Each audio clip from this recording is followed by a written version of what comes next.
Bismillahirrahmanirrahim. Jadi pelajaran kita pada hari ini, kita dah pun tamat mempelajari keseluruhan bab 9 keseimbangan redoks. Okay. Kecuali kita hanya nak tinggal melakukan beberapa eksperimen lah dalam makmal. Itu pun awak kena tunggu awak dah kembali ke sekolah nanti. Okay, jadi pada hari ini kita akan bincang soalan dan latihan yang telah saya tunjukkan, yang telah diberikan sekali dalam modul bab 9 yang saya dah beri dalam bentuk soft copy. Mungkin ada yang sudah print. Okay. Jadi hari ini kita akan bincang beberapa soalan. Okey, boleh nampak PowerPoint? Boleh. Okey. So, harap ada bersama dengan awak modul lah. Okey. Okey, ini modul di belakang sekali lah. Soalan dalam modul di belakang sekali. Ujian pencapaian kalau tak silap saya. Okey, soalan ni daripada buku teks. Kita bincangkan soalan buku teks. Okey. Jadi soalan 1, adakah berlaku tindak balas redoks dalam setiap tindak balas di bawah ini? Ada dua tindak balas. Tindak balas 1, ferrum sulfat FeSO4 tambah magnesium Mg menghasilkan Fe ferrum tambah magnesium sulfat MgSO4. Tindak balas 2, AgNO3 argentum nitrat tambah NaCl natrium klorida menghasilkan argentum klorida dan natrium nitrat NaNO3. Okey, jadi kenal pasti dan terangkan jawapan anda berdasarkan perubahan nombor pengoksidaan. Okay. Terangkan berdasarkan perubahan nombor pengoksidaan. Okay. Jadi macam mana nak jawab soalan seperti ini? Kita lihat tindak balas 1. Okay. Ferrum sulfat. Okay. Awak pecahkan ferrum sulfat ini kepada ionnya. Ferrum 2 positif. Sulfat SO4 2 negatif. Okey. Ini ferrum sulfat. Kemudian kita ada Mg. Okey, untuk magnesium. Okey. Kemudian untuk hasil kita ada Fe dengan magnesium sulfat. Ion magnesium Mg2 positif, ion sulfat SO4 2 negatif. Okey. Kemudian awak kena pasti apa bahan yang mengalami perubahan nombor pengoksidaan. Kita tengok ferrum. Positif 2 ni bermaksud 2 positif charge-nya, jadi nombor pengoksidaan positif 2. Okey. SO4 2 negatif 2. Mg dia tak ada charge, nombor pengoksidaannya kosong. Hasil Fe tak ada charge, nombor pengoksidaan kosong. Mg 2 positif 2. Sulfat SO4 2 negatif 2. Okey. Jadi awak tengok apa bahan yang mengalami perubahan nombor pengoksidaan. Yang pertama ialah ferrum. Daripada positif 2, dia menjadi kosong. Okey. Kemudian magnesium. Kosong menjadi positif 2. Okey, nah di awal bab 9 kita dah pun belajar cara nak mengenal pasti aspek-aspek dalam pengoksidaan dan penurunan. Kalau nombor pengoksidaan, okey, kalau dia tindak balas pengoksidaan, nombor pengoksidaan bertambah. Okey, ini pengoksidaan. Tindak balas pengoksidaan. Okey, sebab nombor pengoksidaannya meningkat dari kosong menjadi positif 2. Yang ferrum 2 positif ni, okey, dia mengalami penurunan. Okey, sebab nombornya berkurang dari positif 2 menjadi sifar. Okey, jadi bila kita menulis jawapannya, okey, terangkanlah. Tindak balas 1 ialah tindak balas redox. Okay, so kena terangkan mengapa nombor pengoksidaan ferrum berkurang dari positif 2 kepada kosong. Ferrum mengalami penurunan. Okay, kemudian awak ceritakan pula dengan nombor pengoksidaan magnesium bertambah dari kosong kepada positif 2. Magnesium mengalami pengoksidaan. Okey, ini jawapan bagi tindak balas 1. Tindak balas 2 bukan tindak balas redox. Okey, sebab tiada perubahan nombor pengoksidaan. Okey, kita tengok Ag, argentum nitrat, Ag positif, NO3 negatif. NaCl, natrium klorida, ion Na positif, ion Cl negatif.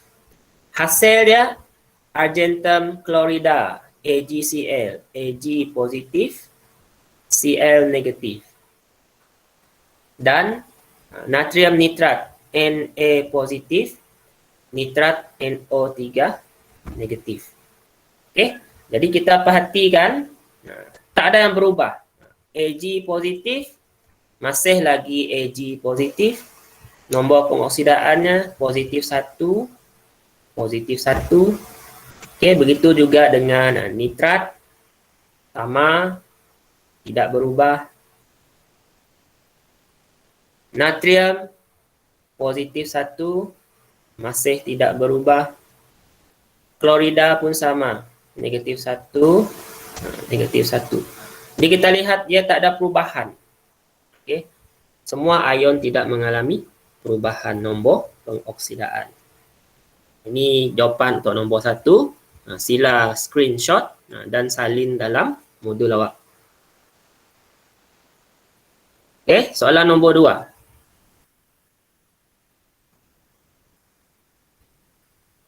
Persamaan ion keseluruhan yang berikut menunjukkan tidak balas antara iodin dan sulfur dioksida SO2.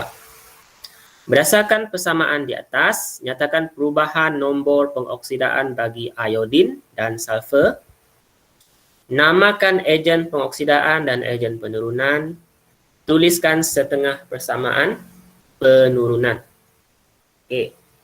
Soalan A, dia tanya perubahan nombor pengoksidaan iodin dan sulfur. Okey, iodin, ini iodin, I2 positif. I2. Okey, tengok dia tak ada cas. Jadi untuk I2 ni nombor pengoksidaannya sifar. Okey. Untuk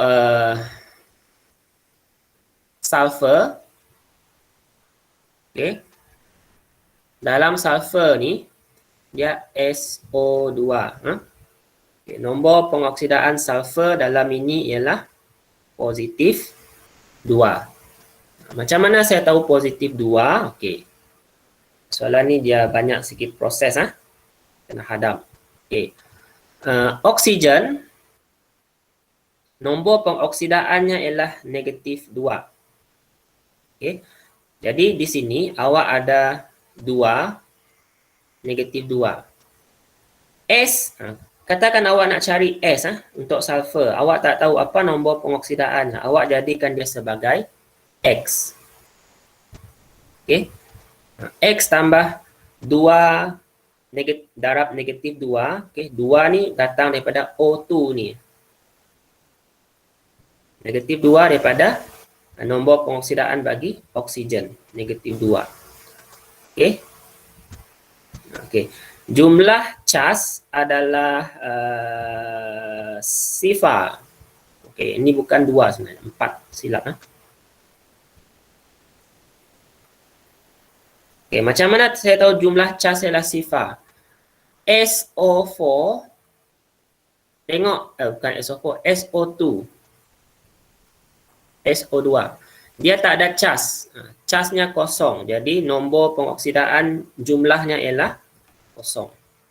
Jadi X tolak 4 sama dengan kosong, X sama dengan positif 4. Jadi untuk sulfur ni nombor pengoksidaannya positif 4. Okey. Untuk di sebelah hasil I negatif, nombor pengoksidaannya ialah negatif 1. Okay. Sulfur dalam SO4 2 negatif. Okey, kita cari dulu apa nombor pengoksidaan bagi sulfur ni, S. X, jadikan dia X tambah oksigen ada 4. 4 darab untuk oksigen nombor pengoksidaan dalam bentuk sebatian ialah negatif 2. Sama dengan tengok SO4 ni dia ada cas 2 negatif. Jadi jumlah cas ialah jumlah nombor pengoksidaan ialah negatif 2. Okey. Jadi X tolak 8 sama dengan negatif 2. X sama dengan positif 6. Okey. Jadi untuk sulfur ni nombor pengoksidaannya ialah positif 6.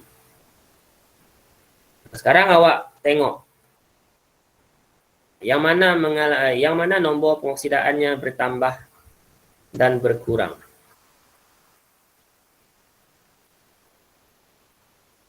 Iodin. Iodin apa? Iodin berkurang. Berkurang. Iodin berkurang. Daripada kosong jadi negatif 1. Sulfur bertambah. Positif 4 jadi positif 6. Kalau bertambah dia ialah tindak balas Pengoksidaan. pengoksidaan. Kalau berkurang dia Penurunan. Okey. Jadi soalan A ni tadi nyatakan perubahan nombor pengoksidaan bagi iodin. Nombor pengoksidaan iodin kosong kepada negatif 1. Sulfur bukan kosong silap. Positif 4 kepada positif 6. Okey, soalan B. Namakan ejen pengoksidaan dan penurunan. Bila awak dah tahu nombor pengoksidaan bertambah dan berkurang ini, awak tahu yang mana ejen lah. Okey. Iodin dia mengalami penurunan tadi. Penurunan. Jadi dia ialah ejen pengoksidaan. Dia mesti terbalik. Kalau sulfur dia mengalami pengoksidaan, maka sulfur ialah ejen penurunan. Dan yang C, tulis setengah persamaan bagi penurunan. Penurunan ialah iodin tadi. Okey. Jadi daripada I2 dia menjadi I negatif. Okey. Kita seimbangkan dia. Okey, ini soalan nombor 2. Okey, boleh screenshot nanti salin dalam modul. Soalan 3. Banyak soalan kebat dalam buku teks ni. Rajah menunjukkan susunan radas dan pemerhatian bagi eksperimen yang mengkaji penyesaran logam daripada larutan garamnya. Okey. Untuk eksperimen ini dalam bab 9 kita belum buat. Tapi dalam bab termokimia kita sudah buat. Okey, eksperimen ini. Okey, pemerhatian. Jalur susunan radar, jalur plumbum diletak dalam larutan X nitrat XNO3. Okey, pemerhatiannya warna biru larutan XNO32 ni menjadi biru pudar. Ini dah ada satu pembayang. Larutan berwarna biru. Apa larutan yang berwarna biru?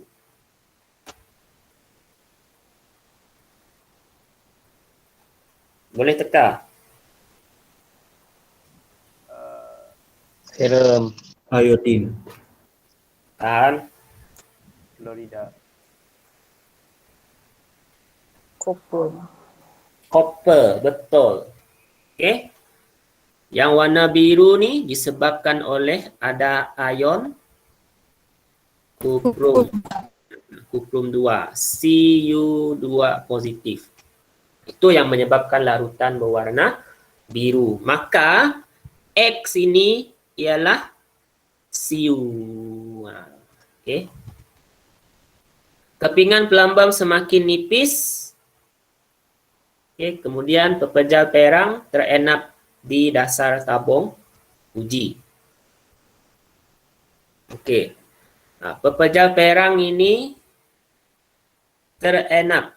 Okey. Pepejal perang tu ini mestilah logam kuprum. Okey, kalau pepejal perang hanya satu sajalah jenis logam yang kita ada dalam makmal yang warna perang. Okey, iaitu logam kuprum. Okey. Jadi soalan A, cadangkan larutan X yang sesuai dan namakan pepejal perang yang terenap di dasar tabung uji. Okey, jadi jawapannya larutan kuprum 2 nitrat CuNO32, nama pepejal perang kuprum. Okey. Jadi ini tadi dia dah kata penyesaran logam. Maksudnya di sini bila dia tunjukkan jalur plumbum, kepingan plumbum semakin nipis, maksudnya kuprum dalam larutan akan disesarkan oleh plumbum. Okey. Persamaan setengah bagi pengoksidaan. Pb logam plumbum menjadi ion plumbum. Okey. Dia membebaskan elektron menjadi ion plumbum. Untuk penurunan ion kuprum. Ion kuprum dalam larutan Cu2 positif menerima elektron menjadi logam kuprum. Ini yang pepejal perang tadi. Okey, ini larutan biru. Okey. Jalur plumbum.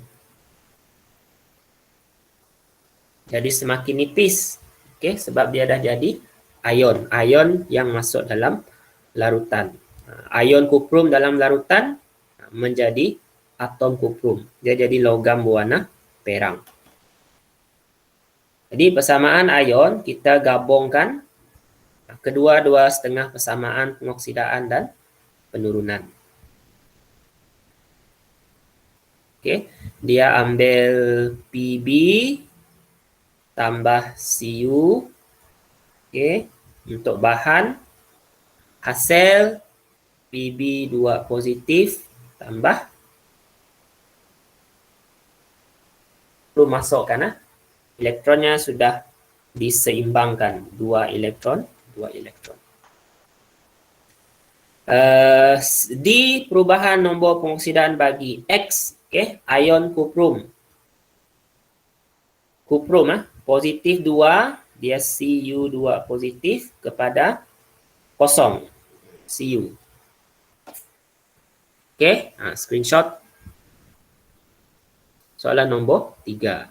Ada soalan kah nak tanya sebelum saya teruskan?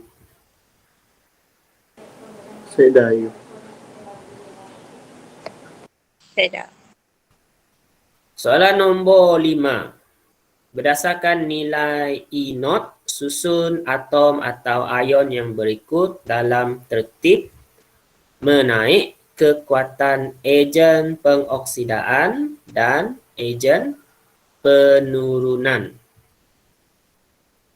Okey. Ada lagi simbol otak. Ini soalan kebat. Okey. Kalau awak perhatikan, di sini ada tiga setengah persamaan dan nilai E0. Okey. Cuma setengah persamaan ni dia ditulis dalam bentuk pengoksidaan. Maksudnya di sini P menjadi P2 positif. Nombor pengoksidaannya bertambah dari 0 kepada positif 2. Okey. Kalau kita nak kenal pasti sama ada yang mana ejen pengoksidaan dan ejen penurunan yang kuat, kita mula-mula kena pastikan setengah persamaan itu ditulis dalam bentuk penurunan. Penurunan. Okey, maksudnya kita kena tulis dia dalam keadaan menerima elektron. Ini aspek dalam penurunan. Dia mesti ditulis dalam bentuk penurunan terlebih dahulu. Jadi kita tulis semula P2 positif tambah 2I. Okey, anak panah P. E0 negatif 0.85 volt. Q3 positif tambah 3I. Q. E0 positif 1.66. R2 positif tambah 2I. R E0 sama dengan positif 2.87 volt. Okey, ini baru betul lah. Setengah persamaan dalam keupayaan elektrod piawai mesti ditulis dalam bentuk penurunan. Keupayaan elektrod piawai. Okey. Okey. Dan kita tengok E0 ini dia sudah disusun dari paling negatif ke positif. Dia meningkat daripada negatif ke positif. Dalam keupayaan elektropiawai yang di sebelah kiri ini ialah ejen penurunan. Yang sebelah kanan ini ejen pengoksidaan. Okey, awak kena kena rujuk balik dalam tajuk keupayaan elektrod piawai. Dalam sini untuk ejen penurunan dia semakin negatif semakin kuat ejen penurunannya. Okay, semakin kuat sebagai ejen penurunan. Kalau yang ejen pengoksidaannya semakin positif.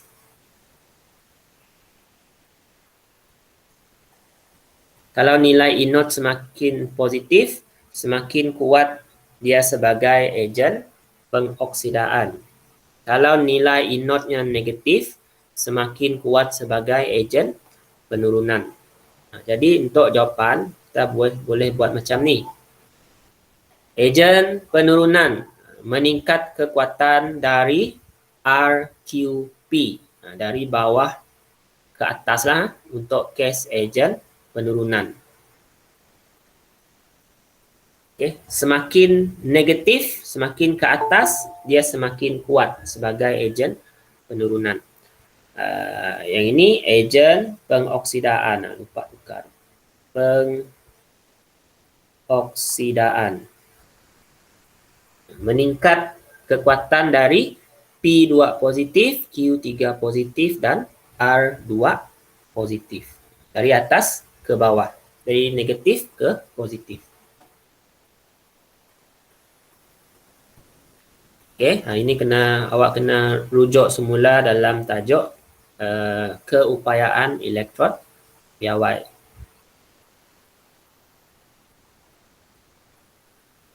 Okey, soalan nombor 4. Jadual menunjukkan keputusan bagi eksperimen mengkaji penyesaran halogen daripada larutan halida. Okey, saya skip dulu ni sebab eksperimen ni kita tak sempat buat. Okay, untuk tingkatan 4 hari tu pun saya tak sempat nak tunjukkan eksperimen ini dalam bab jadual berkala sebab terus PKP masa tu. Saya masih ingat lagi. Terus PKP, tak sempat nak tunjuk dengan awak. Okay, ini saya skip dulu. Soalan nombor 6. Okay, dalam rajah 2 menunjukkan susunan radas bagi satu sel kimia. Dengan merujuk kepada keupayaan elektrod piawai, E0 setengah sel, kenal pasti terminal negatif dan terminal positif. Tuliskan notasi sel bagi sel kimia itu. Tuliskan persamaan pengoksidaan, penurunan dan persamaan ion. Hitungkan nilai volt. Jadi, untuk menjawab soalan ini, dia dah kata rujuk keupayaan elektrod piawai. Okay? Awak kena carilah dalam senarai. Ini saya dah sediakan. Okey, dalam sel ni ada 2 setengah sel. Satu sternum. Okey, satu lagi gas klorin. Gas klorin dalam larutan mengandungi ion klorida. Okey, jadi awak kena cari yang melibatkan sternum dan klorin. Okey, dapatkan setengah persamaannya dan juga nilai E0. Okey. Jadi awak kena tentukan yang mana ialah berlaku pengoksidaan, yang mana berlaku penurunan. Okey. Jadi kita kena tengok dulu bahagian di sebelah kanan. Ini ialah ejen penurunan. Okey. Untuk ejen penurunan, nilai yang lebih negatif. Mana nilai lebih negatif? Yang ini. Negatif 0.14 yang dimiliki oleh sternum. Maka sternum ialah ejen penurunan yang kuat dan akan mengalami pengoksidaan. Okey. Pengoksidaan ialah anode. Anode. Okey.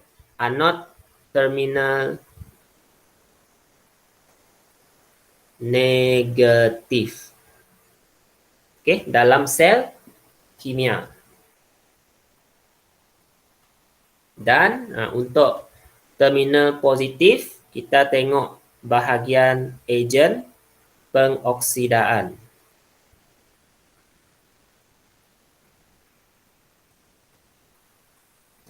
Ejen pengoksidaan, awak kena lihat nilai E0 yang lebih positif.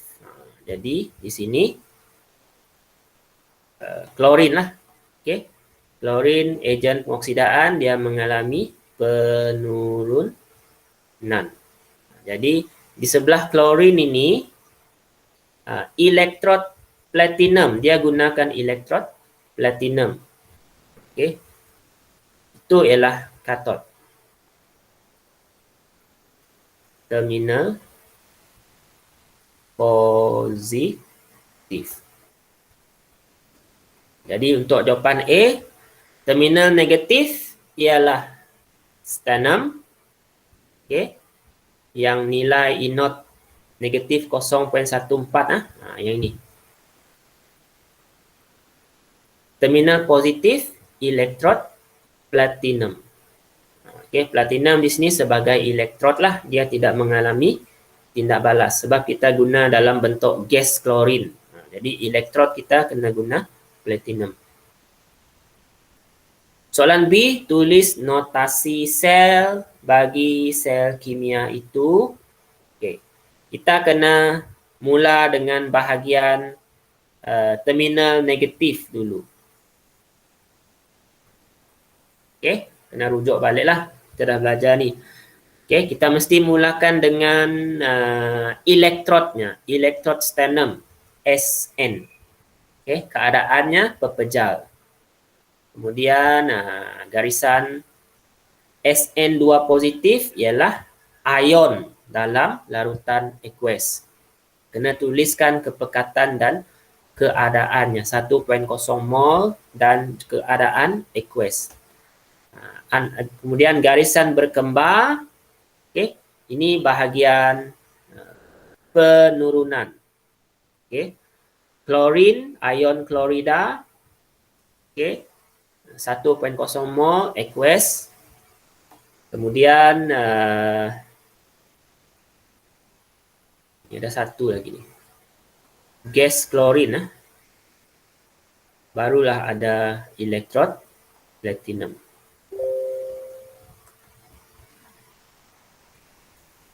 Ini jawapan untuk soalan B.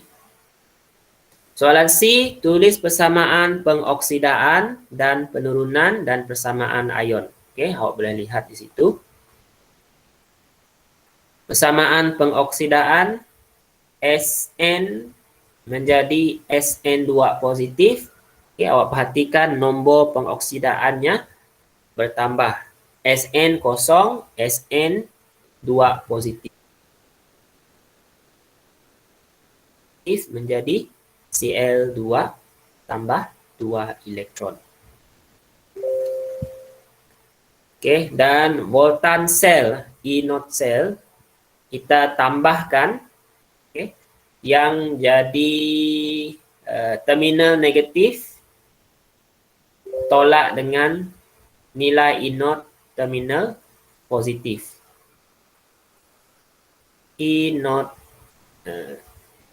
terminal negatif tolak E naught terminal bukan, terbalik ni, positif.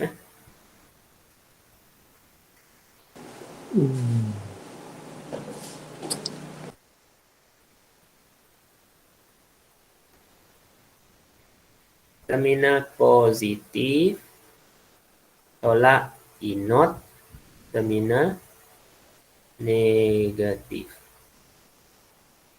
Okey, jadi jawapannya ialah positif 1.50 volt.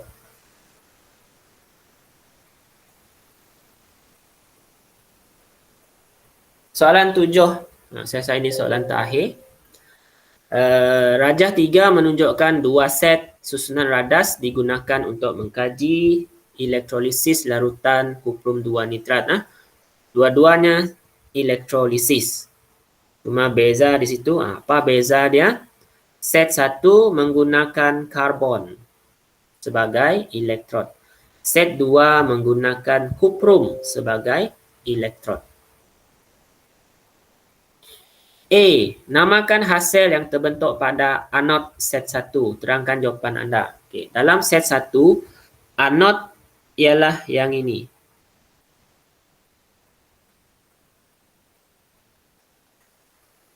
Okay. Tengok terminal bateri. Yang panjang tu ialah anod. Yang pendek katod. Okay. Jadi anod, kalau anod ni terminal positif, yang akan dinyah cas ialah ion yang bercas negatif. Ion bercas negatif ada dua.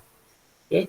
Dalam larutan, ion bercas negatif ialah hidroksida dan ion nitrat.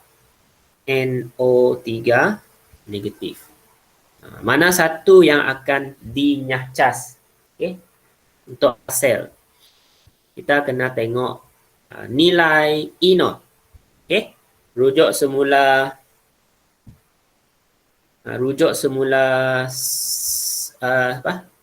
sel elektrolisis untuk faktor yang pertama tu, faktor nilai E0. Okay.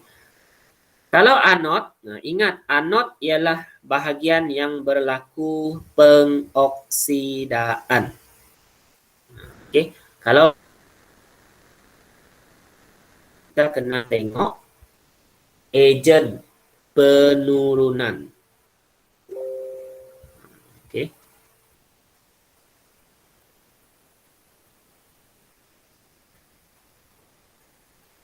Penurunan. Okay. Dia akan mengalami pengoksidaan.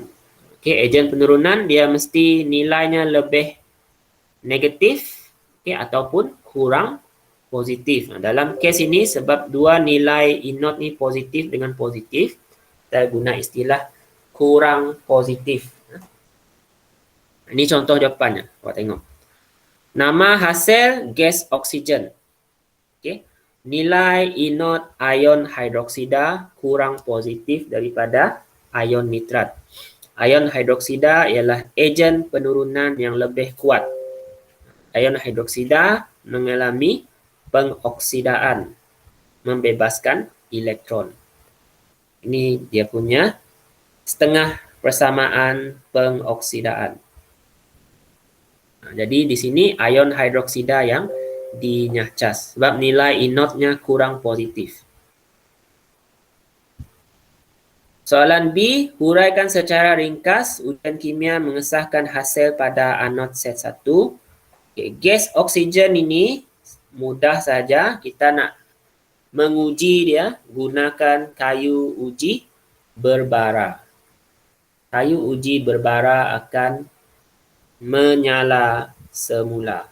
Menyala ni bermaksud dia menghasilkan nyalaan yang ada daun api. Kalau berbara dia cuma berbara. C, bandingkan warna, okay, dalam set 1 dan set 2 selepas 1 jam elektrolisis. Terangkan jawapan anda. Okay, dalam set 1, warna larutan kuprum 2 nitrat semakin pudar. Set 2 tidak berubah. Terangkan. Set 1, kepekatan ion kuprum 2 semakin berkurang kerana dinyahcas di katod. Okay.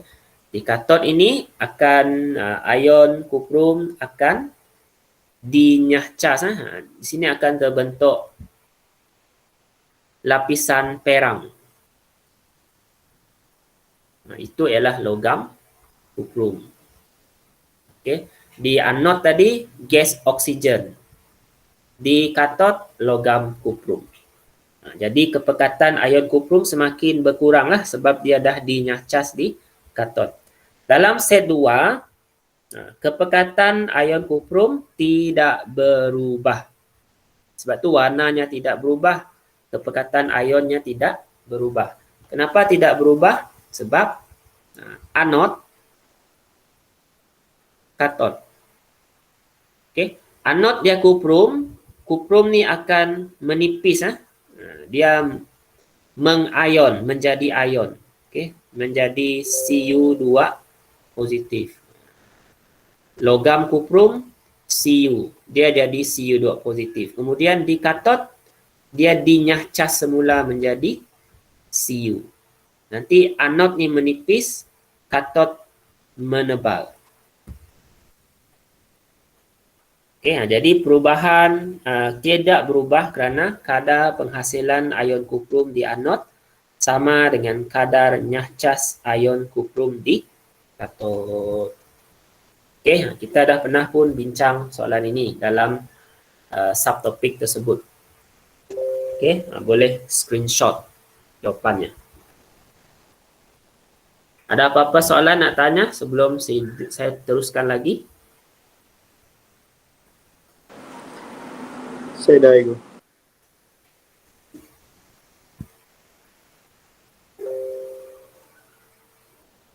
Okey, ini contoh soalan. Nah, saya rasa saya skip dululah soalan ni.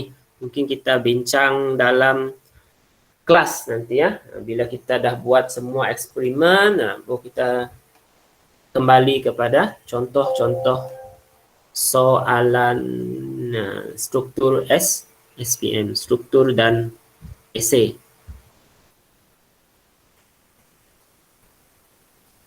Okey, jadi saya rasa saya berhenti di sini dulu. Ada sebarang soalan lain nak tanya? Sudah, Ibu. Okey. Dah je. Kalau tak ada, lepas ni pada hari Jumaat, bukan Jumaat, esok kita akan masuk bab barulah. Okay, kita akan masuk bab baru. So itu saja untuk hari ini. Kita boleh bersurai sekarang. Sekian, terima kasih semua. Assalamualaikum. Waalaikumsalam cikgu. Terima kasih cikgu. Cikgu. Okay, terima kasih. Jaga diri, Ego. Ya, stay safe. Cikgu, Ya, saya nak minta rakaman kelas tu boleh ke cikgu untuk rujuk balik? boleh-boleh insyaAllah. Okey cikgu, terima kasih cikgu. Okay, sama-sama.